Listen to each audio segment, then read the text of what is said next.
Hey guys, tonight we step into the magnificent Palace of Versailles, where the flickering candlelight reflects the image of a 5-year-old prince full of promise.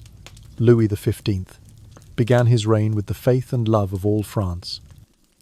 But just 6 decades later, in the year 1774, he would die alone, abandonné, and literally rot alive as smallpox consumed every inch of his flesh, while his subjects rioted in celebration outside.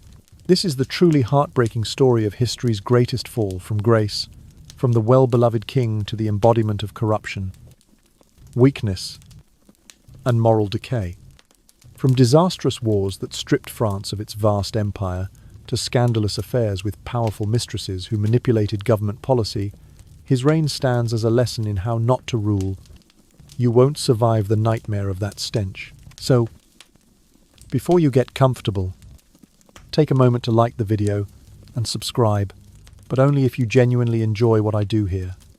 In the comments below, let me know where you're watching from and what time it is in your local time zone.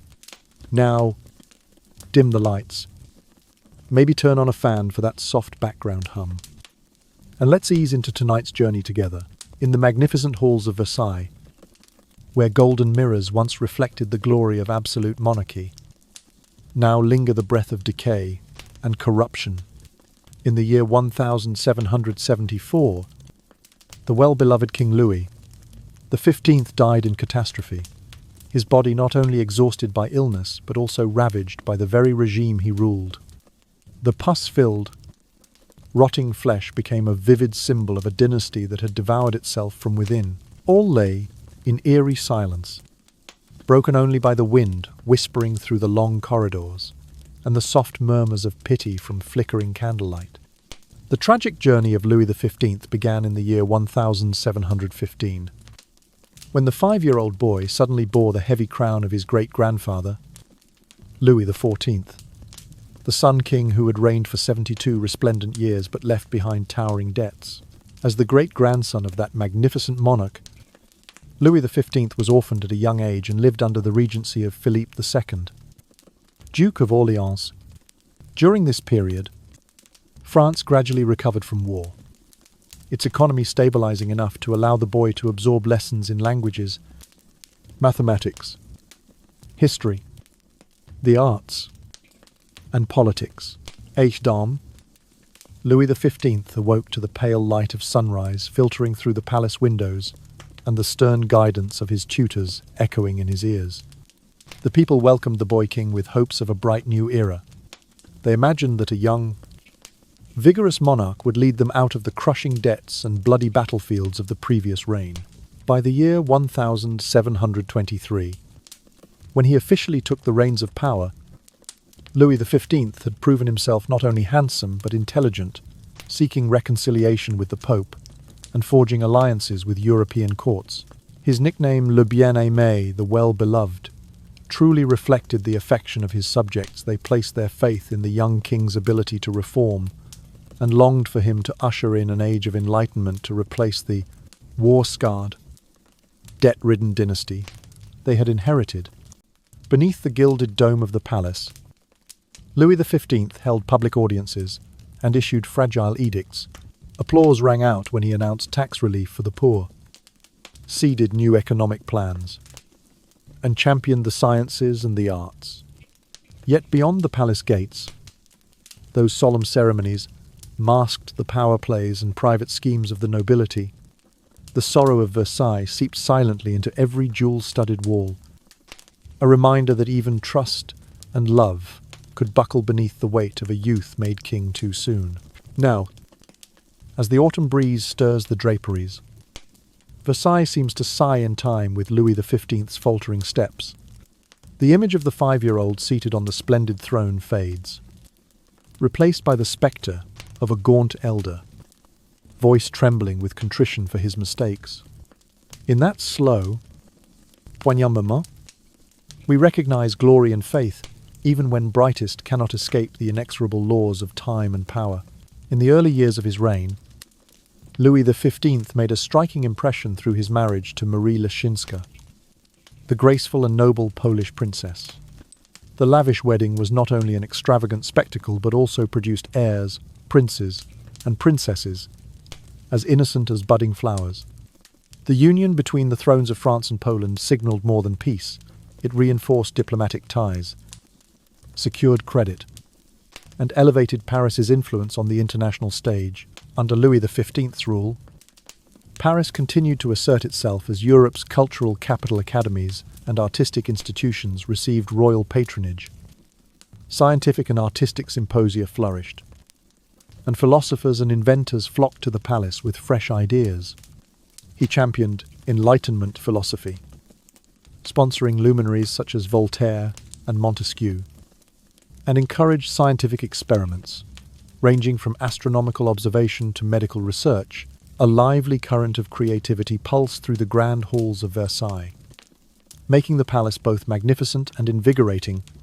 Parisians, from aristocrats to educated townspeople, took pride in a young monarch willing to support extraordinary talent, promising an era of civilization and progress. Yet, from the outset, fissures began to appear within the court. After days filled with state affairs and audiences, Louis XV gradually sank into personal pleasures rather than royal duty. He relied more on the counsel of a few trusted favourites than on his professional advisors. And powerful mistresses, most notably Madame de Pompadour, came to occupy his heart and sway political decisions. These women were not merely companions, but influenced appointments and diplomatic strategies. Images of Louis XV revelling at sumptuous banquets, wine flowing freely, soft music playing, and seductive dances unfolding became the talk of the capital. Versailles was likened to a wild arena where the elite indulged in hedonism, conveniently forgetting their responsibilities. Laughter and candlelight masked the acrid smell of tobacco, the heady aroma of fine wine, and the disdain for the suffering beyond the gilded gates. The trust of his ministers and subjects began to waver, while applause and trumpet fanfares echoed inside the palace. Crushing debt and onerous taxes weighed ever more heavily on the people's shoulders. The first major crisis to beset the court was the War of the Austrian Succession, waged from 1740 to 1748. France, ambitious to expand its power and uphold its alliance with Austria, clashed with Britain and Prussia. Yet, despite formidable armies and valiant soldiers, France ultimately retreated after a series of humiliating defeats. War expenditures skyrocketed, supplies ran short, and munitions were depleted, causing the treasury to shrink so drastically that ministers had no choice but to raise taxes and incur more debt. The populace lamented the mounting taxes, from urban centres to rural villages. They recoiled at the scattered piles of enemy corpses lining the roads, and shuddered at tales of bloody retreats. Louis XV, with the zeal of his youth, had once personally led troops into battle to demonstrate his resolve, temporarily bolstering his reputation.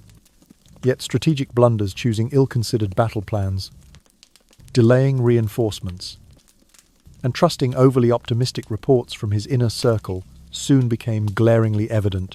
When the War of the Austrian Succession ended with a treaty that yielded France negligible gains and returned most occupied territories, the nation's blood and treasure felt squandered. Subjects fumed that so many lives and taxes had been wasted for a half-hearted victory. What was more disheartening was that, instead of learning from these mistakes, the court retreated further into luxury and political liaisons. Versailles remained resplendent, but the mounting debts and the people's grievances dimmed the sheen that once heralded Louis XV's ascension. In the languid atmosphere of an early morning, when dew still clung to the domes and autumn breezes stirred the curtains, Versailles seemed to fall silent in unnamed sorrow. The faith once placed in the well-beloved king lay shattered, replaced by the soft sighs of golden walls, sympathetic to the tragedy of a monarch too young to bear the burden of power, and too enamoured of pleasure to fully grasp his responsibilities. In that quiet moment, one understood that even victory and splendour, no matter how resplendent, can collapse before the intoxicating excess of unchecked power. When the Treaty of Aix-la-Chapelle ended the War of the Austrian Succession, the people of France felt as if they were sitting on a bed of fire. So much blood had been shed. Taxes had soared. Yet in the end, the conquered territories were returned intact to the enemy.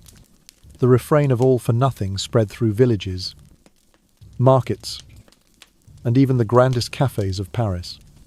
The populace was outraged at such meaningless sacrifice, condemning the nickname Le Bien Aimé as utterly hollow. They were sickened to see the king, instead of confronting the suffering of his subjects, withdraw into the Palace of Versailles, creating a stir only with extravagant balls.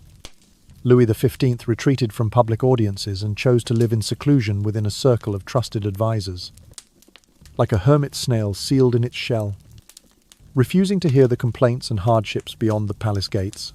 An even greater tragedy erupted with the 7 Years' War, which raged from 1756 to 1763.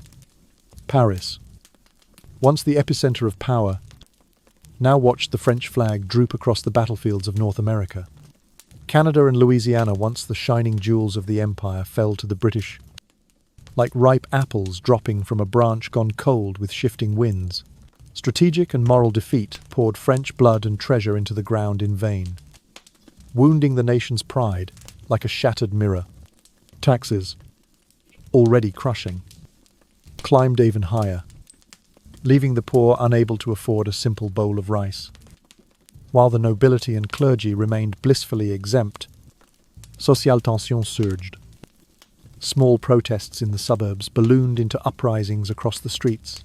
France, once powerful, was reduced to a second-rate power, and faith in the monarchy plunged to its lowest depths. Military defeat was followed by financial collapse. The royal treasury lay as dry as a parched pond in the height of summer. Louis XV, no stranger to courage, found himself unable to decisively reform the tax system under the pressure of powerful factions. Finance ministers such as Etienne de Silhouette, Maupeou, and Necker rose with great expectations only to falter under the same entrenched opposition. Whenever a minister announced a new tax edict, the streets and marketplaces echoed with the cries of enraged citizens, and the official proclamations could not drown out the curses of the poor. The systemic injustice of the tax structure became a powder keg of outrage, spreading like wildfire and sowing the seeds of revolution. The daily lives of ordinary people passed in anxiety and despair. Farmers in Champagne sold their entire harvest to pay taxes, and Parisian artisans toiled themselves to exhaustion just to buy a loaf of bread for their families. Meanwhile, the court's spending never ceased repairing palaces, hosting feasts, hiring philosophers to lecture, and organizing elaborate costume competitions, gazing upon the palace draped in banners and resonating with music. The people sighed and muttered, "When will they stop these lavish spectacles and feed the starving?" This was not mere complaint, but a stark warning for a regime teetering on the brink. Beneath Versailles' gilded domes, there was no longer the sound of approving applause whenever the king appeared. Instead, one saw glances of resentment and whispered expressions of concern. Ladies-in-waiting, Signor Courtier, and royal scribes all fell silent, pondering a grim future. They wondered, could a king who only knew how to indulge in artificial pleasures steer the ship of state through stormy seas? The answer seemed written in the piled-up debts and the cries of the people echoing beyond the palace walls. Looking into the shattered mirror of absolute monarchy, it becomes clear. Glory and authority cannot endure without responsibility and the courage to reform. Louis XV's successor, even if well-intentioned, would inherit the burdens he left behind, the wrath of a nation deeply wounded. And in that silent moment, as the palace gates closed, only the echo of future footsteps remained, resonating with the promise of an upheaval yet to come. Amidst the swirling storm of financial collapse and popular anger, Louis XV sank deeper into his private world of favourites and mistresses, treating statecraft as if it were a sideshow to his passions. First came Madame de Pompadour, the witty and cultured maîtresse en titre whose influence extended far beyond the boudoirs of Versailles. She advised the king on appointments and alliances, her judgment on matters of war and peace carrying almost as much weight as that of any minister. When she finally faded from favour, Madame du Barry slid into the role with equal determination. Neither woman was content to be a mere ornament. Both exercised real political power, distributing court offices and diplomatic postings as if they were party favours based less on merit than on their own whims, or the brilliance of a Parisian toilette. The spectacle was galling to the traditional elites and the common folk alike. Generals with years of battlefield experience found themselves passed over in favour of placemen whose only qualification was pleasing the king's inner circle. Ambitious bureaucrats, those who had studied law and finance for a lifetime, watched helplessly as vacant posts went to singers, dancers, or ladies-in-waiting, whose only credential was physical charm. Murmurs of discontent floated through the marble corridors. Was this the way to run a great nation, by jealously hoarding power in the hands of dilettantes? The concept of the divine right of kings began to feel less like a sacred trust and more like a private amusement park, where loyalty paid in beauty and wit triumphed over devotion and competence. Religion, once a pillar of royal legitimacy, offered no refuge. In the year 1764, Louis XV took the momentous step of expelling the Jesuit order from French territory. The move won applause from those who saw the Jesuits as too powerful, too cosmopolitan, too willing to question royal prerogative. Yet it also alienated staunch Catholics who believed the order's schools and missions had long been the backbone of French spirituality. As the king ordered the suppression of Jesuit publications and heavily censored books critical of the monarchy, pamphleteers and clandestine presses only redoubled their efforts. In an ironic twist, the very censorship meant to choke dissent instead fueled the spread of Enlightenment ideas, Voltaire's essay, Rousseau's social theories, and Diderot's encyclopedic vision circulated in secret, reaching educated urbanites and curious villagers alike, stoking the fires of criticism against absolute rule. Meanwhile, the economy lurched ever deeper into crisis. Public debt soared to unprecedented heights. The annual interest alone, consuming a quarter of the crown's revenue, farmers in the provinces sold their seed grain to meet tax demands, condemning themselves to future hunger. Artisans in the towns saw their orders dry up as nobles hoarded wealth for more feasts and frivolities. Yet the nobility and clergy remained stubbornly exempt from the levies that drove commoners to desperation. The burden fell on the peasants and the emergent bourgeoisie. A baker in Rouen might pay 10 times the tax rate of a Parisian duke, while a silk weaver in Lyon struggled to feed her children under the weight of the tail and the capitation. Food shortages became a cruel punctuation mark to the suffering. When harvests failed, crowds gathered at grain stores, demanding relief. Troops were dispatched to quiet the riots, turning pitchforks and abandoned scythes into symbols of rebellion. In Toulouse, a mob stormed the granary. In Bordeaux, hospital clerks found themselves distributing bread in defiance of city officials. At court, such uprisings were treated as inconvenient interruptions to pleasure-brief entertainments before the next masked ball. Guards shut palace gates against the sight of starving faces, while courtiers speculated in whispers about the best new fashions to distract from the kingdom's woes. The result was a profound erosion of the monarchy's mystique. Where once the king had been the anointed guardian of his people, he now appeared as a distant hedonist, more interested in glittering soirees than in governing a land on the brink of rebellion. The sacred aura of royal authority, once wrapped in ceremony and ceremony alone, slipped away like sand through gilded fingers. Whispered cynicism replaced respectful awe. A generation raised to revere the crown now learned to mock it. Beneath the vaulted ceilings of Versailles, courtiers lowered their eyes and shifted uncomfortably, uncertain whether to applaud the king's appearance or to flee in shame. In that half-lit world of velvet draperies and ticking clocks, the heart of France grew restless. the memory of royal benevolence, of tax reductions and patronage of the arts, felt like a distant dream. Instead, the daily reality was one of hunger, injustice, and an exalted court that seemed more alien than ever. As the autumn winds rattled the palace window panes, carrying the faint cries of the hungry from beyond the palace walls, one truth became clear to all who paused to listen. A throne built on privilege and vice could not stand when its subjects starved and seethed.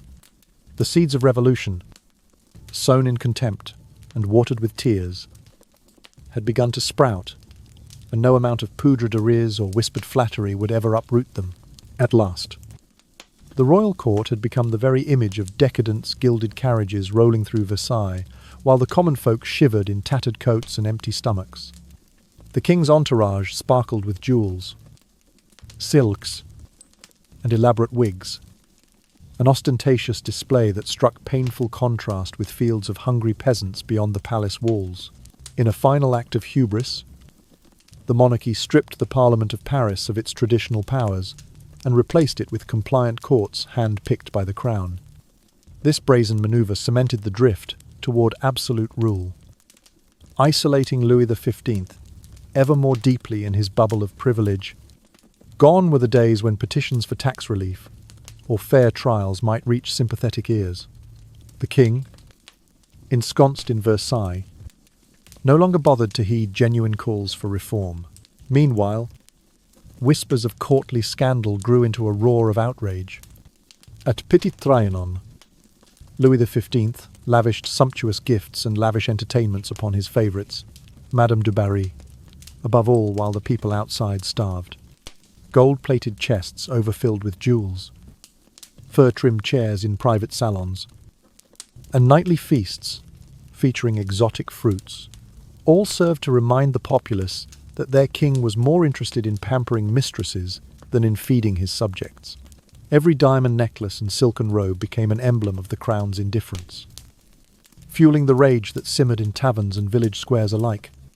In stark opposition to these displays of excess, the pens of philosophers moved with unstoppable urgency.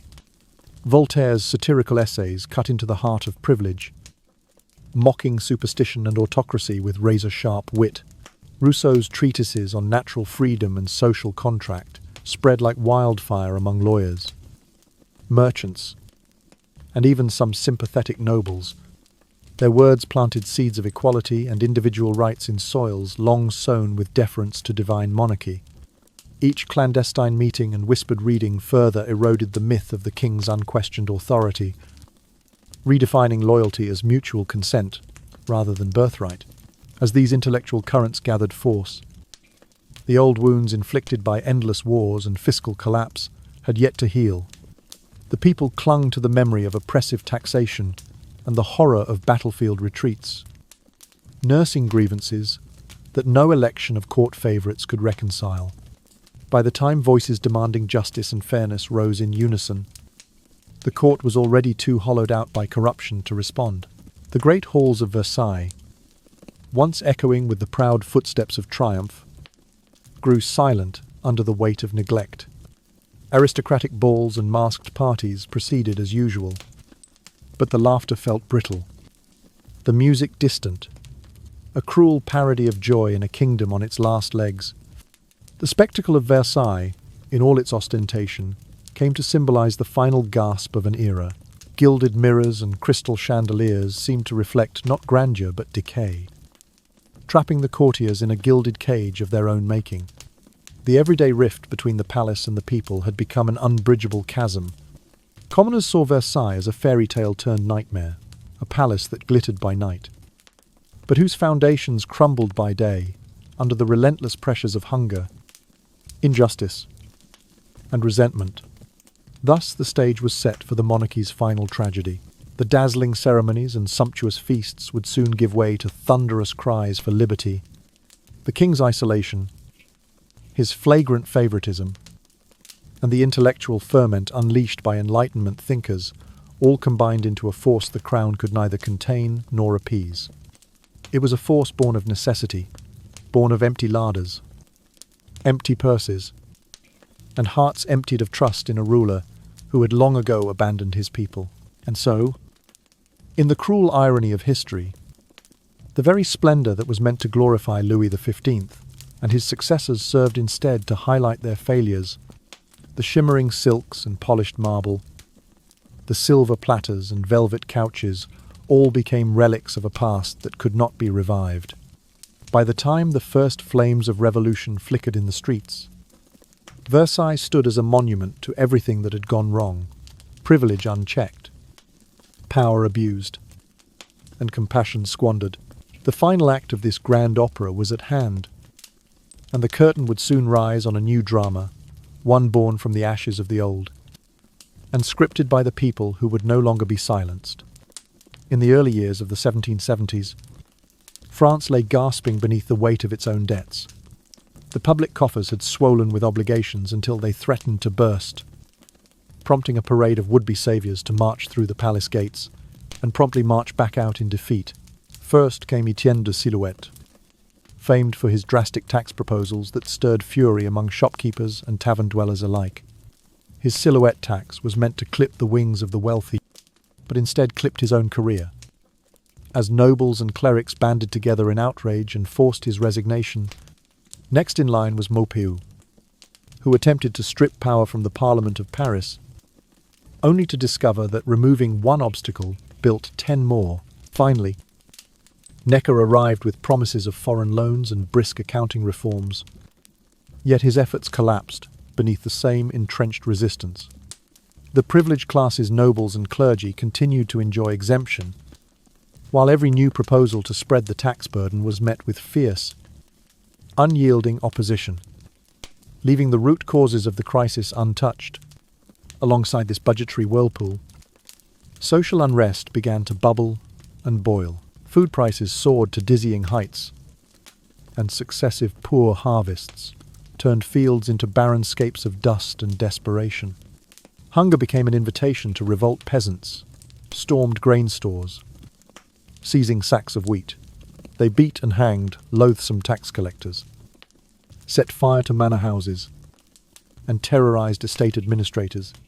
In the cities, roving mobs snatched bread from carts, dragged officials from their carriages, and flung them into the gutters. In response, the Crown deployed troops and police in harsh reprisal, bullets fired over heads, arrests made without trial, and drumming patrols through the narrow streets. Each act of suppression only sharpened the blade of popular resentment, pushing citizens further from pacification and closer to rebellion. Amid the chaos, a new voice began to rise. The voice of the Enlightenment, carried on the pages of underground newspapers and clandestine pamphlets. Dozens of journals and philosophical reviews sprouted like wildflowers in spring, championing the rights of man, the sovereignty of the people, and the separation of powers, concepts once confined to cloistered academies, freedom of speech, checks and balances, equality, before the law leaped into public discourse. In smoky cafes and dimly lit salons, students, shopkeepers, and even curious members of the lesser nobility debated Voltaire's wit, Rousseau's social contract, and Diderot's encyclopedic brilliance. These ideas filtered downward, reaching farmers and factory labourers who had never owned a book, igniting in them a yearning for justice that no court decree could satisfy. Meanwhile, France's classical political structure, king, church, and nobility looked more brittle than ever. The sacred triad was supposed to uphold order, but each pillar groaned under its own contradictions. The crown flirted with reform, but recoiled under noble pressure. The church wielded its moral authority, but stayed silent on the plight of the poor, and the aristocracy clung to privilege while demonizing any change. Louis XV, ensconced in the glitter of Versailles and the gossip of Petit Trianon, seemed increasingly indifferent to the kingdom's plight. He spent days at court extravaganzas, nights in lavish hunting parties, and precious little time considering petitions or commissions aimed at meaningful fiscal relief.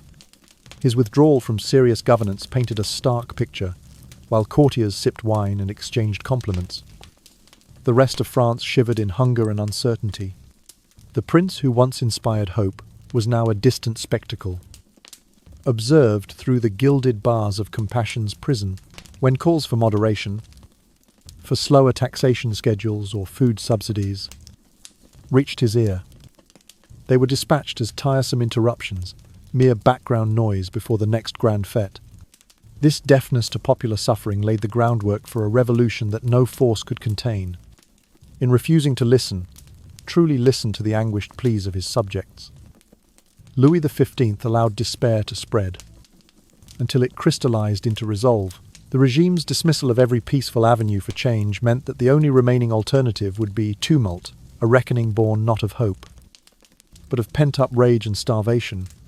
And so, in those sleepy dawns, when the palace servants stumbled through candlelit corridors, the air carried not the promise of reform, but the ominous hush before a storm. The once invincible walls of Versailles seemed to quiver under the weight of brewing insurrection, as if the stones themselves could feel the tremors of a people no longer willing to endure. The endless procession of failed finance ministers, the crackling embers of social revolt, and the steady drumbeat of enlightenment thought combined into a force that would soon surge beyond any crown's ability to contain. In this twilight of an era, France stood at the brink. The sumptuous banquets and elegant ballrooms, symbols of an unchallenged sovereignty, now felt like relics of a distant dream. For beyond those walls, a new France was awakening, one that would no longer defer to divine right or lavish courts.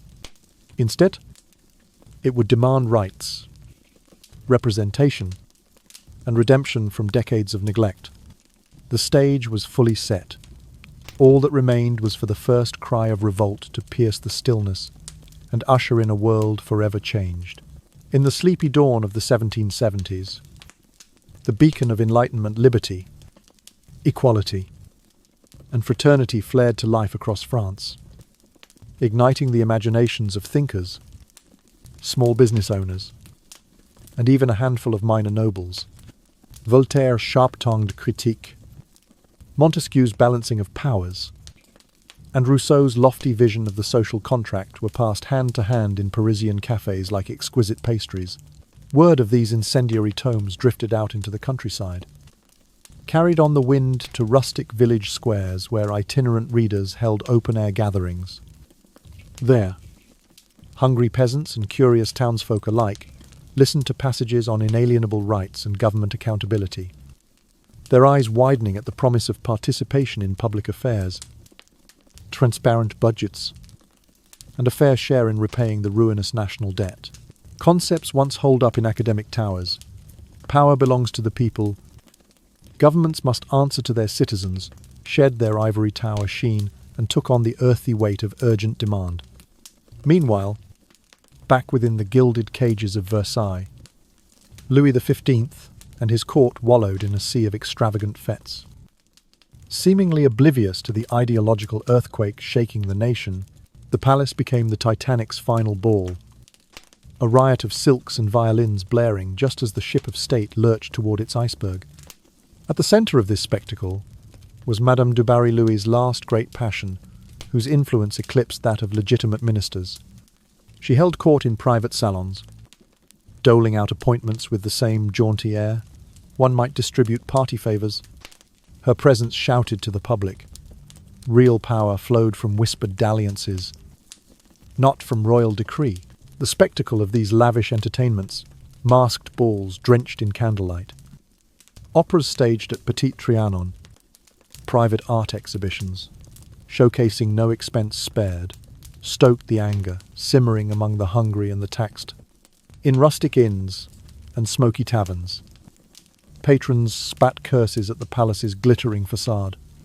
While we starve, they grumbled, they parade our taxes in satin coats. That resentment found fuel in the burgeoning opposition press. Journalists and pamphleteers dug into the court's expenditures and scandalous conduct with relish. Investigative reports exposed the absurd sums spent on opera singers' wardrobes, the private jewels gifted to royal mistresses, and the preferential tax breaks for those who shared a bed with the king. Each exposé tightened the noose of public opinion around the monarchy's neck. Where once reform debates were confined to polite salon chatter, now the streets, village schools, and even parish churches echoed with chants for change. Patriotic veterans of past wars, university students brimming with Rousseau's ideals, and embittered merchants joined hands in marches, their banners urging fair taxation, social justice, and freedom of expression. The court, in a fit of panic, cracked down with heavier censorship and harsher punishments.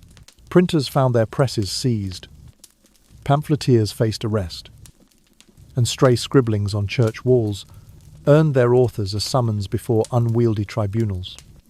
But repression only fanned the flames of rebellion. Each book banned became a sought-after treasure.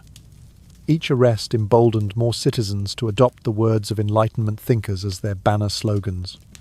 Gradually, the myth of the royal family's untouchable majesty began to crumble. Tales of divine right fell flat against the reality of unfilled bread barrels and mounting interest payments. Louis XV awoke, perhaps too late, to find his actual authority slipping away beneath him like the wax seals on seized pamphlets.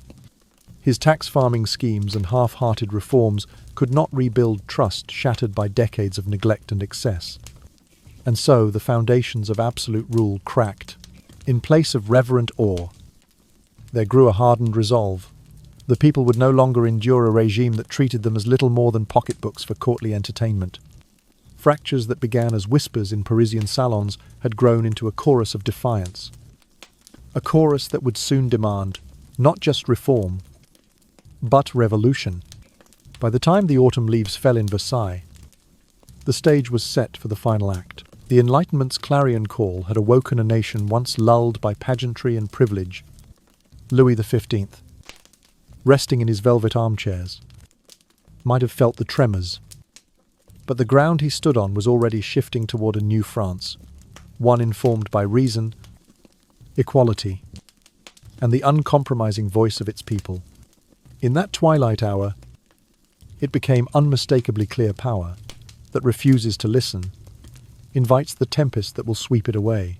In the year 1774, Louis XV's personal apocalypse arrived with all the subtlety of a thunderclap. On the 28th of April, he awoke with a fever so fierce it could melt candles, a pounding headache, and then, like some grotesque garden of horrors, the telltale pustules of smallpox erupted all over his royal flesh. Versailles, that glittering palace of mirrors, chandeliers, and forced smiles, convulsed in panic. Courtiers scrambled for the exits as if fleeing a plague of locusts. Officers refused to serve their monarch, fearing contagion more than court protocol. And the king's physicians, armed with nothing more than bloodletting knives and purgative potions, found themselves powerless. Versailles transformed overnight into a ghastly combination of field hospital and charnel house. Its ornate corridors heavy with the stench of rot and desperation. The king's struggle for life became a grotesque theatre. Even Louis XV, famed for his vanity, had to swallow his pride as the disease ravaged him. In rare moments of lucidity, he whimpered pleas for forgiveness from his suffering subjects, and from God alike his voice weak but genuine. Yet each time he discoursed on mercy, his body betrayed him. Pustules burst, discharging streams of foul-smelling pus that made every royal decree about dignity ring hollow. The protocols of kingship etiquette, ceremony, sanitized portraits were swept aside by the primal reality of decay. On the 10th of May, 1774, after nearly a fortnight of hellish agony, Louis XV finally succumbed to smallpox. His death throes were so violent that even the most stalwart royal guards, sworn to protect him unto death, recoiled in horror and fled the chamber. The sight of their sovereign, contorted by convulsions, skin sloughing away, shattered the last illusions of omnipotence. Here lay a man once worshipped as le bien-aimé, reduced to trembling flesh and bone before the indifferent hand of disease. The kingdom's reaction was as chilling as it was swift. There was no sobbing chorus of mourners, no tolling bells lamenting his passing. Instead, from Paris to Provence, the news ignited scenes of crude celebration. Commoners danced in the streets, hoisted one another on their shoulders, and fired salutes of gunpowder, an ironic replacement for the funeral toll. Church bells, meant to toll in sorrow, remained stubbornly silent, as if complicit in the relief that washed over the land. One could almost hear the collective sigh. At last, the rotten regime's heart has stopped. Versailles itself could offer no proper funeral rites. The smallpox had so ravaged the king's corpse that embalmers balked at the task, their nostrils stinging with the stench of decomposition. Decorum and custom, those twin pillars of monarchical dignity, collapsed under the weight of public health concerns. In a hurried panic, the royal body was sealed in a lead coffin, hastily carted off to the Basilica of Saint Denis to avoid further contamination. The grand funeral procession became a grim parody rather than solemn lament. The few nobles who dared attend maintained gloved silence, their faces twisted in relief more than grief. For the people of France, Louis XV's demise signalled the evisceration of a dynasty that had spent generations ignoring their plight. His rotting body was nothing less than the ultimate symbol of the monarchy's own moral decay, an institution that had fed upon its people's taxes and goodwill, until there was nothing left but ruin and resentment. The relief that replaced mourning was not born of cruelty, but of exhausted frustration. For decades, the crown had been a parasite, sucking dry every barrel of grain and every ounce of hope. Even in death, Louis XV's legacy remained a cautionary tableau. The grotesque conditions of his final days, the chaos in the corridors, the deafening silence of church bells, the exultant cries of liberty from the gutters etched an unforgettable image. People whispered that the stench of his corpse lingered long after his coffin departed. Much like the stench of corruption had lingered in the corridors of power, tales of his final agonies spread swiftly, passed from market stalls to tavern tables, fueling the conviction that the old order must give way to something new. Thus, in the haze of that turbulent spring, a chapter closed on one of history's most decadent reigns. The fall of Louis XV was more than a regal tragedy. It was a powerful object lesson in the limits of privilege and permanence. When the king, who once promised renewal, died in disgrace and rot, the French people realized their own power. The revolution, long whispered in clandestine salons and pamphlets, found fresh breath in the mocking revelry that greeted the end of Le Bien-Aimé. And as the echo of gunfire celebrations faded into the May night, one truth stood clear in the end. No crown is too grand to crumble, and no king too beloved to rot away under the indifferent verdict of history. By the time Louis XV drew his final, rattling breath, the monarchy's collapse was no longer a distant threat. It was already in full bloom. Organizing his funeral proved the coup de grâce. His corpse, ravaged by smallpox, reeked so horrifically that even seasoned embalmers refused the task. In a panic worthy of farce, the court resorted to sealing his body in a lead coffin and dispatching it post-haste to the royal necropolis at Saint-Denis.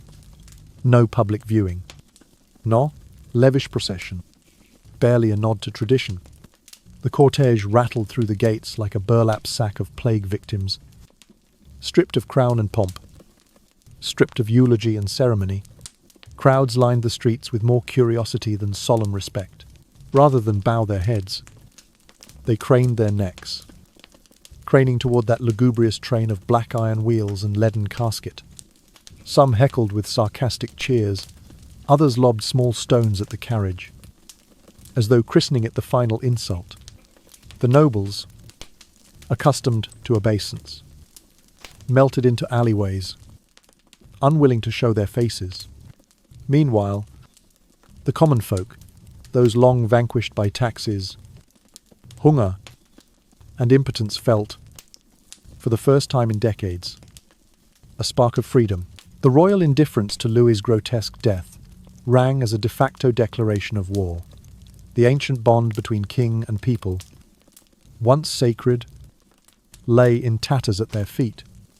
As the funeral procession disappeared into the fog-bound hills towards Saint-Denis, a different march was already surging. Across towns and hamlets, the movement for reform caught fire. Petitions demanding an Estates General, an assembly representing clergy, nobility, and the third estate of commoners filled magistrates' offices. Opposition clubs sprang up in market squares, led by disgruntled lawyers, merchants crushed by crippling levies, and even disillusioned minor nobles forced to choose between privilege and principle. They decried the grotesque inequality of taxation, demanding public scrutiny of state expenditures and the power to propose laws that affected their lives. In village inns, farmers grumbled over chipped wooden tables about unfair tithes that pauperized their families, while wealthy horseshoe makers in town spoke angrily of tariffs that ate into their profits. Each grievance found its echo in the next, weaving together a tapestry of discontent that stretched from Brittany's windswept coasts to Provence's sun-browned vineyards. No longer satisfied with whispered debates in Parisian salons, these groups took to the streets with banners that read, "No taxation without participation, and let us speak," or "Let us die." The call for summoning the Estates General, the same body that had sat once before under Louis XIV, but then been put to sleep, became the movement's rallying cry. They argued that only a representative assembly could remedy the kingdom's ills by demanding transparent budgets, by curbing the crown's absolute power, and by enshrining the right of every community to weigh in on laws that governed their livelihoods. No longer were these demands abstract. They were urgent blueprints for survival, traced in ink, and delivered to every seigneurial court. The momentum was irresistible. Provincial magistrates balked at delivering royal edicts on new taxes, their quills shaken by the sight of angry petitioners. Even some clergy, long silent, began to whisper support for a General Assembly, recognizing that the old order, already creaking under mismanagement and moral rot, could not withstand another fiscal collapse. In Versailles, the new regime of Louis XVI, only 20 years old, listened nervously to reports of these burgeoning assemblies. Court factions squabbled over whether to grant the demand outright or to issue yet another decree postponing it. Meanwhile, Parisian cafes buzzed with the latest leaflets, and provincial newspapers reported on yet another county council voting unanimously for Estates General. By the time the lead coffin of Louis XV arrived at Saint-Denis in its truncated, humiliating procession, the real funeral was already underway. The burial of the old regime's unchallenged authority, the echo of hammers pounding the lead lid was drowned out by the roar of collective resolve. What remained of royal dignity lay 6 feet underground alongside a king reduced to rot while above. The living kingdom briskly organized itself for a reckoning long overdue. Thus, in those final days of spring, a decaying dynasty met its match, not in a bullet or a blade, but in the unyielding will of a people who had discovered their own voice. The ancient ties of fear and reverence were severed, replaced by petitions, pamphlets, and pounding feet on cobblestone streets. As evening fell on the freshly sealed tomb of Louis XV, it was clear that the true funeral bell had already tolled for absolute monarchy. The stage was set for the Estates General to convene, and with it, the last act of royal absolutism, or the first chapter of revolutionary France. Louis XVI ascended the throne into a maelstrom of crisis. Empty coffers echoed the kingdom's financial doom. Public debt had swollen beyond measure, and French society lay rent by deep divisions and widespread suffering. Though the new monarch was young and naive, his heart brimming with good intentions and a genuine desire for reform, the ancient machinery of court and state ground on uninterrupted. The nobility and clergy, firm in their centuries-old privileges, thwarted every attempt to introduce fairer taxes or rational spending. Meanwhile, the common folk, long stripped of patience by crippling levies and empty bellies, grew restless, jeering in streets and taverns that young Louis was nothing more than the latest heir to a rotten legacy. Underneath the gilded oppression, Enlightenment ideas surged ever stronger. Pamphlets, newspapers, and spirited lectures fanned the embers of discontent into a roaring flame. Voltaire's wit and Rousseau's social contract were no longer confined to Parisian salons. They became the rallying cries of itinerant preachers, radical journalists, and even sympathetic minor nobles, all demanding fundamental change. The people, from student demonstrators in the city to crop-weary farmers in remote hamlets, began to insist on a radical solution.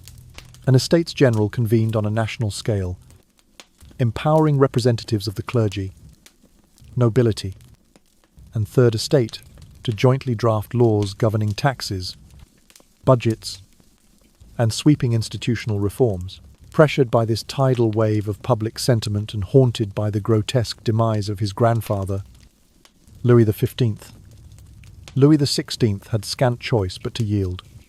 In a momentous concession in the spring of 1789, he issued the long-anticipated decree, summoning the Estates General for the first time in well over a century.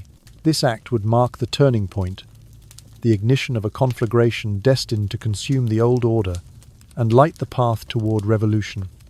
Throughout this fraught transition, the tragic saga of Louis XV loomed large as a moralized horror story. His journey from triumphant youth, the so-called well-beloved king, to a withered corpse, ravaged by disease and despised by his people, became the chilling emblem of despotism's decay. That cruel, lingering image, the smallpox pustules, the empty corridors of a panicked Versailles, the mocking cheers at his death, stripped away the vaunted mystique of monarchy. It revealed the raw, unsightly truth. Absolute power, unchecked and unresponsive, withers on the vine. By acknowledging the summons to the Estates General, Louis XVI unwittingly invited the very forces that would sweep him aside. The legacy of his grandfather's grotesque end had already shattered illusions of royal infallibility and divine sanction. Now, armed with Enlightenment slogans liberty, equality, fraternity, the people readied themselves for a new political dawn. No longer would they tolerate princes shielded by pomp while their families starved. No longer would they bow before insatiable tax collectors or kneel for glossed-over petitions that vanished in palace drawers. The unholy alliance of privilege and inertia had run its bloody course, and the nation yearned for a government built on consent, accountability, and the rule of law. Thus, as the Estates General prepared to convene in the Grand Hall at Versailles, the ghosts of past failures hovered in every vaulted ceiling and golden mirror. The grotesque final chapter of Louis XV's reign cast a long, dark shadow over the momentous assembly. Yet it was precisely that horror, his reluctant admission to mortality and moral bankruptcy, that cleared the ground for the revolution to follow. The grotesque end of a well-beloved king became the prologue to a republic born of the people's resolve to never again allow a sovereign to feast on their suffering. In the end, the once mighty Bourbon absolutism lay in ruins.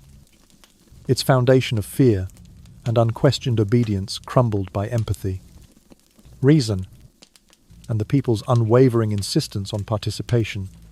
The Estates General of 1789 was more than a legislative gathering.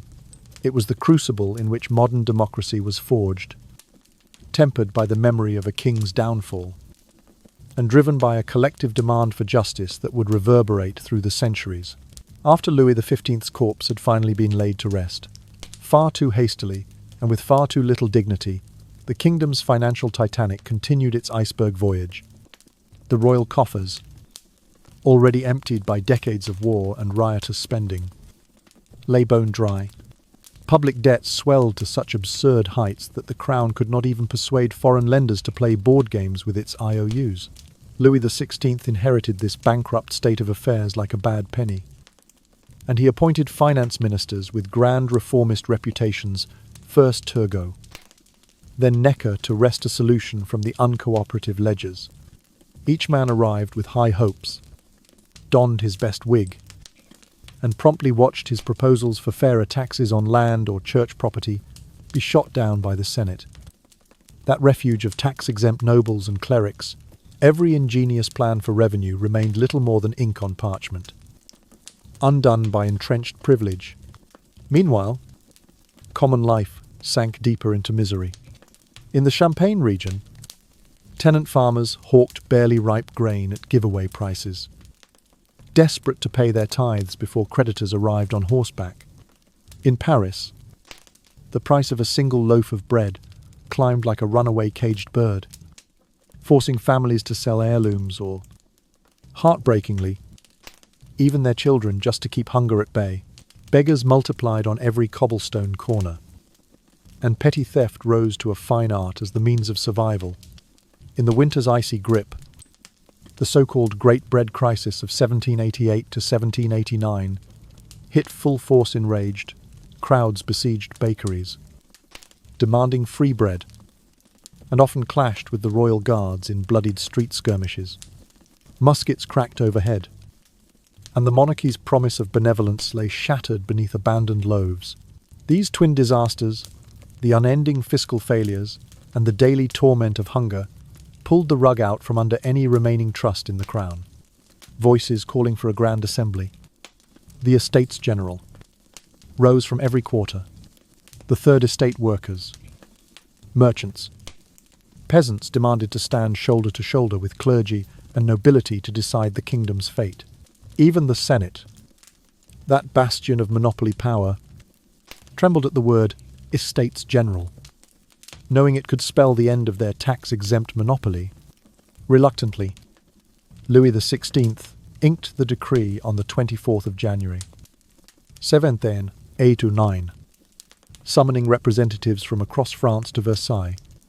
The king promised this convening would ease the crisis, but in truth, he had awakened a democratic monster he could not tame.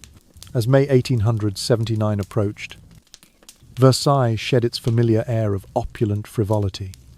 Foreign ambassadors and provincial envoys paraded through the palace's ornate gates, each bearing petitions and demands from their home constituencies. Merchant guild leaders arrived with ledgers listing grievances over tariffs and trade restrictions. Peasant delegates carried tediously detailed accounts of tithes and forced labor duties. Even junior clergy dared to submit requests for parochial reform. The palace's vast halls, once echoing only with chamber music and the rustle of silks, now reverberated with heated speeches, fervent débat, and the rustle of countless scrolls. The scent of polished marble mingled with tense anticipation, as if the very walls sensed that the monarchy's monopoly on power was about to be renegotiated. No longer could Versailles host masked balls with impunity. Instead of candlelit dances, the courtiers found themselves hemmed in by earnest provincials in sober attire, armed not with muskets, but with pamphlets and petitions. The daily schedule filled with sessions of committee meetings, fact-finding tours, and ear-splitting cries of yes and no, rather than the dulcet strains of court harpists. Decorous rituals gave way to the unglamorous business of argumentation.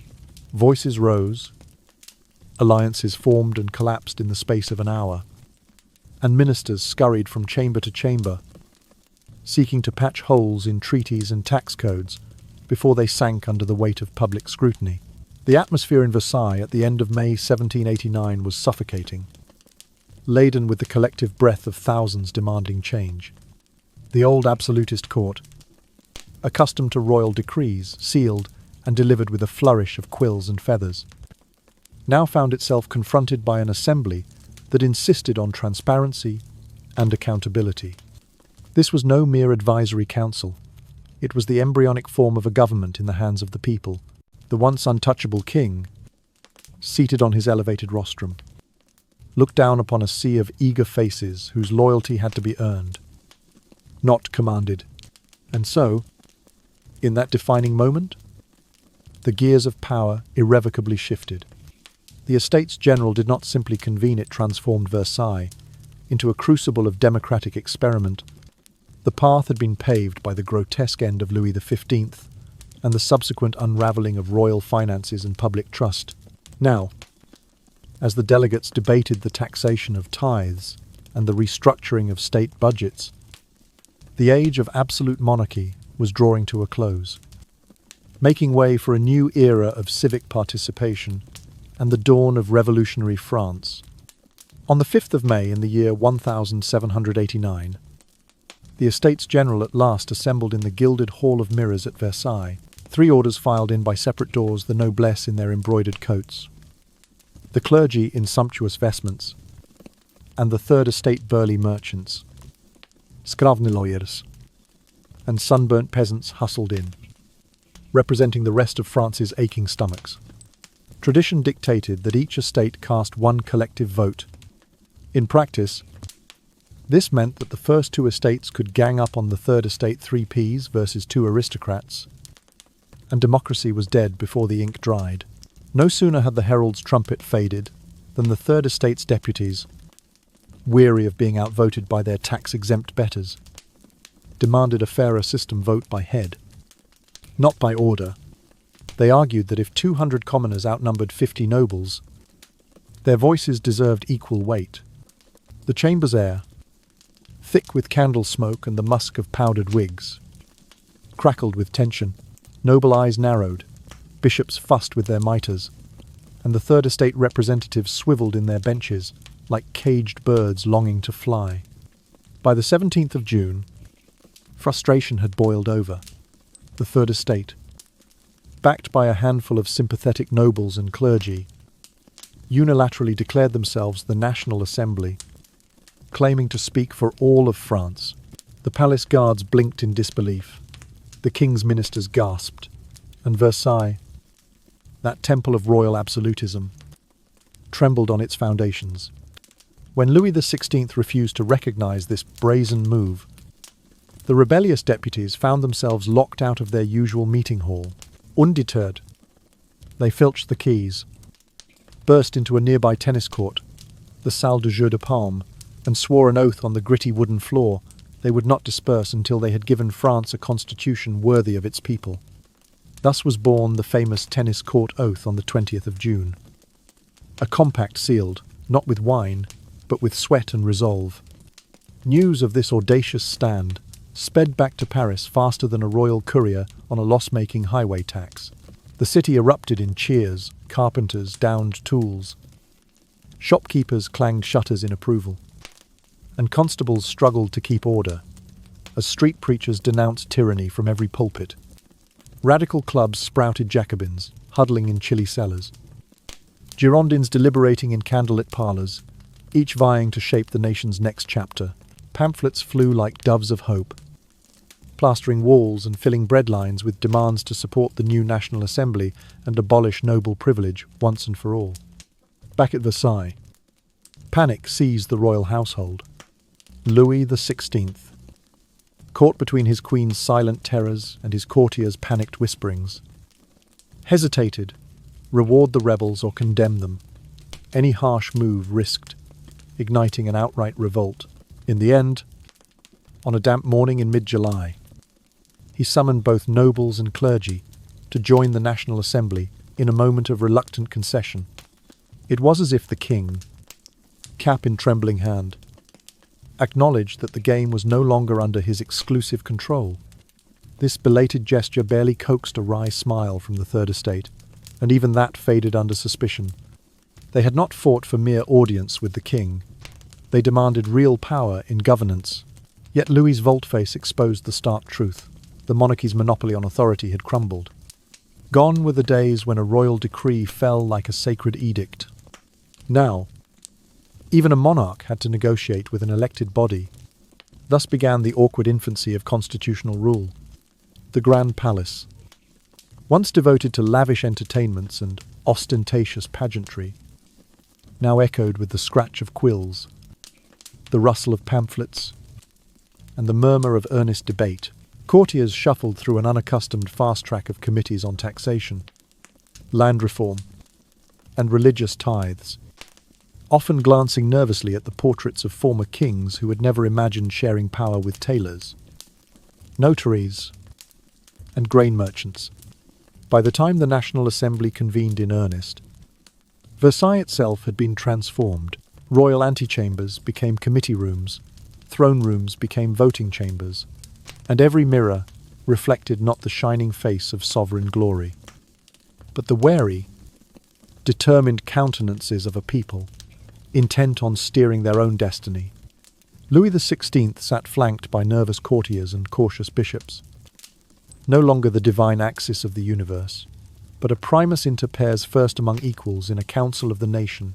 In those heady summer days of 1789, the old regime yielded inch by inch to the new absolute monarchy gave way to an embryonic constitutional experiment.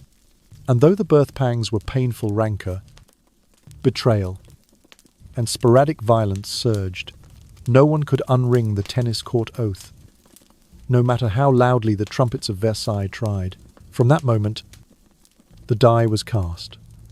The age of kings by divine right was slipping through gilded fingers, replaced by an era of government of the people, by the people, for the people.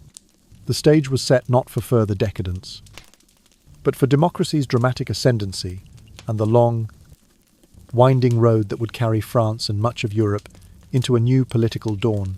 From July through October of 1789, France held elections for the new National Constituent Assembly, an unwieldy name, but at least it beat old guard of absolutism.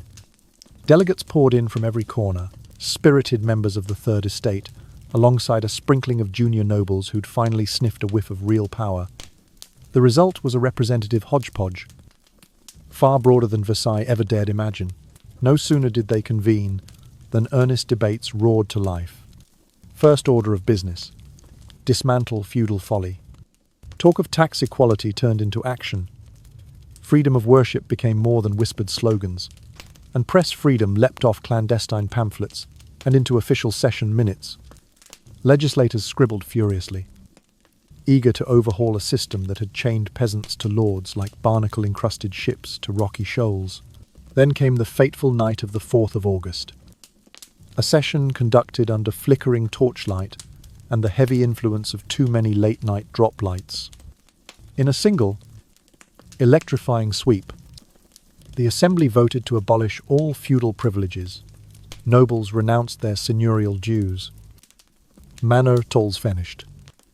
The tithes to the clergy were slashed, and the droit de chasse hunting rights was sent packing. Imagine an aristocrat opening his mail to find every tax he'd ever enjoyed erased with a flick of the pen. Across France, commoners awoke to a dawn without those crushing levies, a promise of the rule of law and genuine social justice at last. Buoyed by that triumph, the Assembly turned to a loftier ambition, codifying human dignity. On the 26th of August, amidst rising incense and stiff collars, they adopted the Declaration of the Rights of Man and of the Citizen. Its opening thundered men are born and remain free and equal in rights. It shielded free speech from court censors, guaranteed property rights against arbitrary seizure, and enshrined the right to resist oppression. This wasn't mere high-minded rhetoric. It became the lodestar for every constitutional change to follow, a template for democratic charters that would ripple far beyond French borders. Back in Paris, the reaction was nothing short of euphoric. Market vendors hoisted copies of the Declaration overhead like prized baguettes. Café buzzed with debates, and chansonniers penned odes to liberté that replaced the usual drinking songs. Across Europe, whispers of droit de l'homme spun out into revolutionary fever. Citizens clamoured for communes, town councils in cities and village assemblies that mirrored Versailles' grand experiment, from Marseille to Montpellier, Bordeaux to Lille. Local commoners set up committees to enforce the new laws, effectively shifting real power from throne rooms to town halls. As autumn leaves drifted down the Champ de Mars, authority slipped from royal hands to those of elected representatives, personified by burgesses, artisans, and yes, even a handful of once stodgy minor nobles. No longer would decrees be issued from velvet-draped balconies unattended by grumbling crowds. Now every important decision required the nod of men, and, secretly, many women who had tasted a say in their own governance.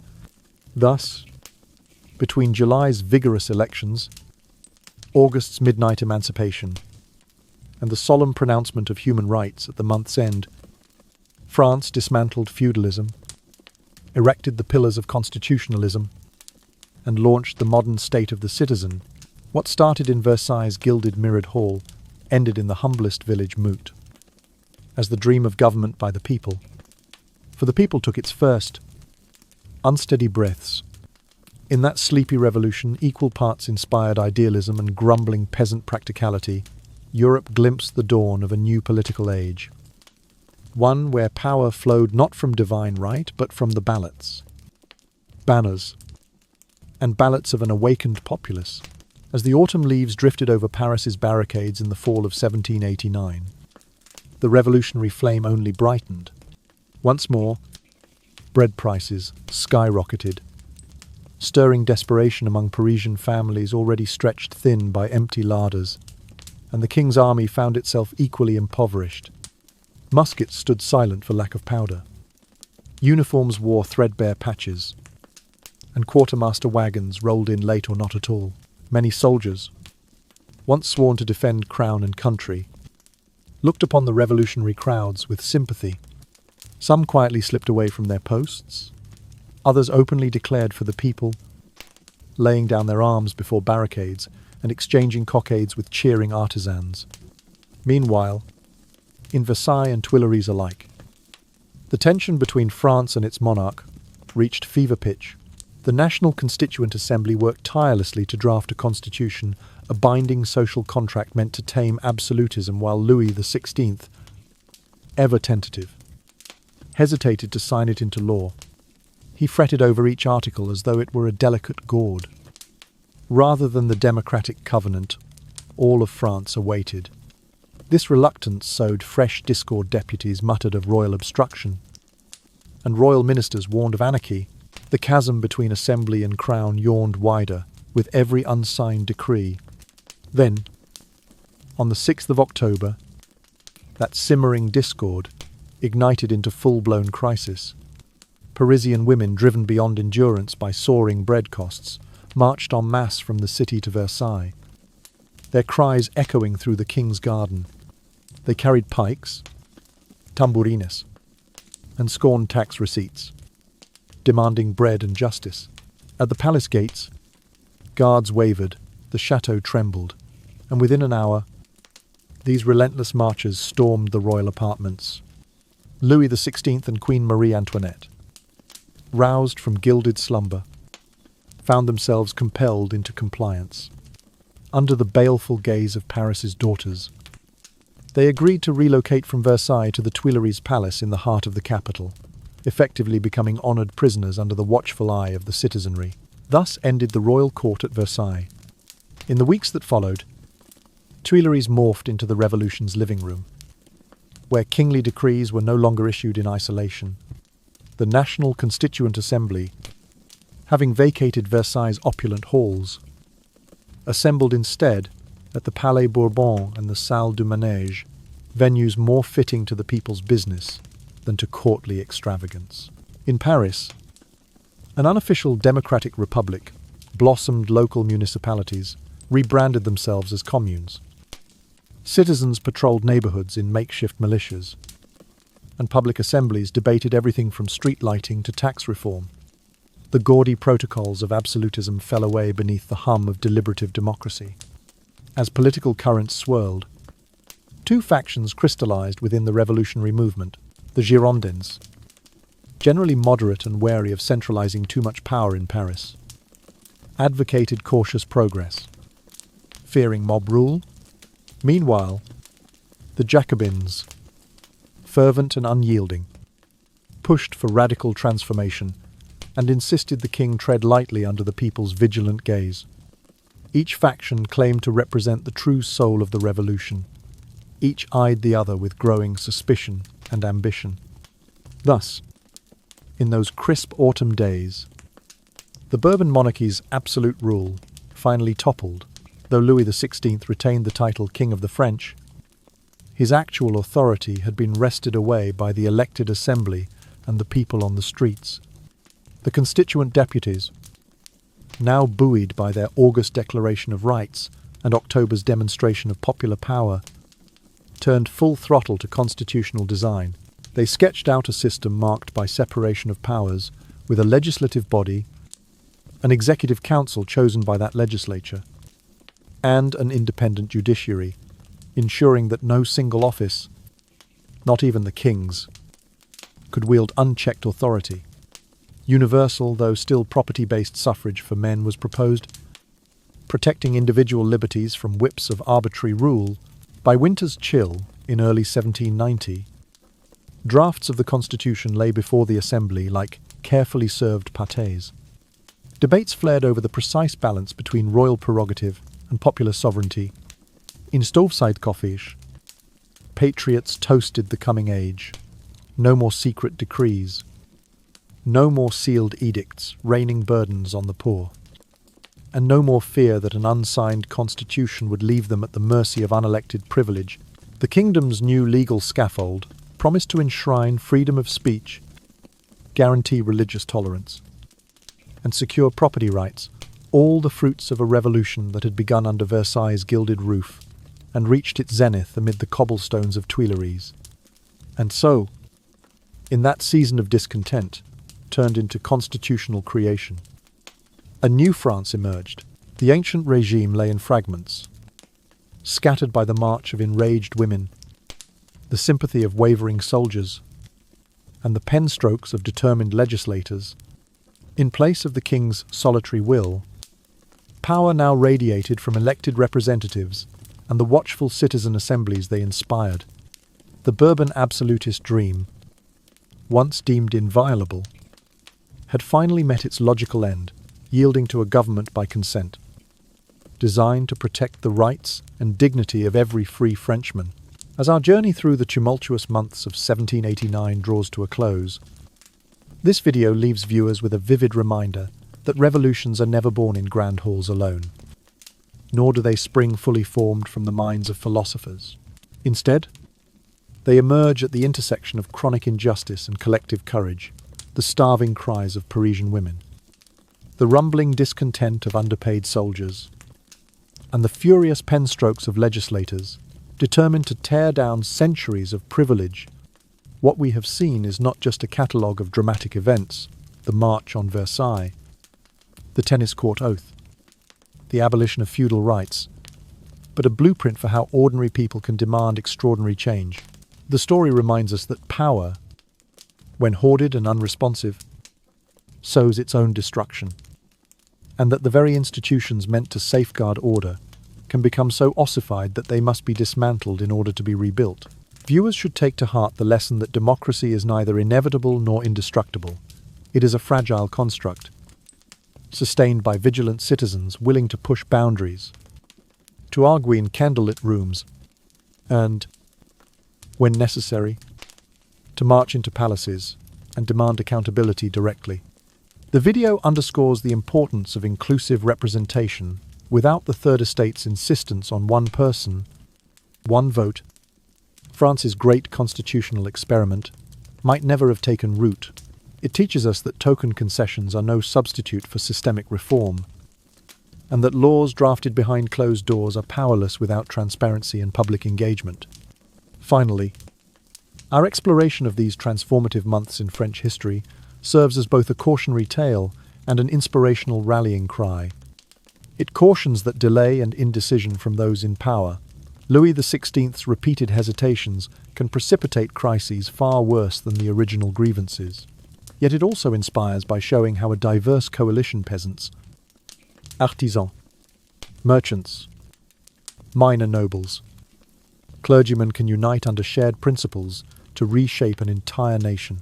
In an age when the relationship between governments and their citizens remains under scrutiny around the world, the French Revolution's opening chapters remind us that meaningful change requires bold ideas, collective solidarity, and the unshakable belief that ordinary people deserve a genuine voice in shaping their destiny.